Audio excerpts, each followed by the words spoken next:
Depuis qu'on a annoncé le lancement de notre revue, vous m'avez posé pas mal de questions, notamment pourquoi une revue et qu'est-ce qu'il y aura dans cette revue. Je veux que je vous raconte une petite anecdote qui m'est arrivée il y a des années alors que j'étais journaliste pigiste dans la presse écrite.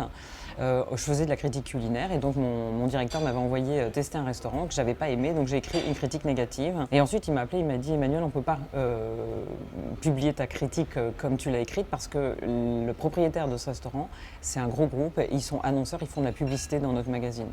Et donc il m'a dit on a transformé ta critique où tu dis que c'est pas bon en disant que c'est très bon.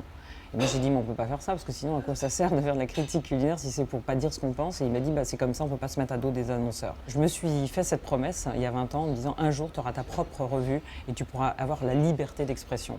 Avant de créer cette revue, on a créé C'est Mères quand c'est bon avec Mathieu parce que c'était une première étape dans la liberté d'expression. J'ai dit on va filmer les restaurants qu'on aime sans contrainte, on fait ce qu'on veut comme on veut. On va continuer les vidéos évidemment.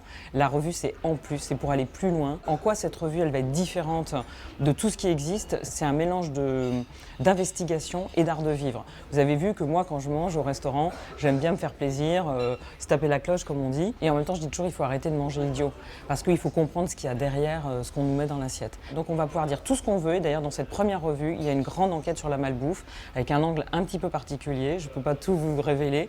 Et voilà, il y a cette grande enquête là et personne ne pourra nous bâillonner parce que justement on est totalement indépendant. Mais dans cette revue, il y a aussi du plaisir, il y a aussi plein de recettes. Et voilà, il y a ce mélange qui me tient à cœur et qui fait que moi j'aime la nourriture et c'est mon rapport au monde. C'est comme ça que je me suis intéressée à l'histoire, à la sociologie, à la politique, à l'économie, à la géographie, à tout. C'est à travers la cuisine parce que la cuisine ça mène à tout. Et donc j'avais toujours ce secret espoir un jour de créer ma revue. Je peux le faire aujourd'hui grâce à vous parce que vous êtes là pour pouvoir imprimer, pour pouvoir payer correctement tous les journalistes et même les payer tout court, on a besoin de vous. Si vous voulez nous suivre dans cette aventure, abonnez-vous à notre revue.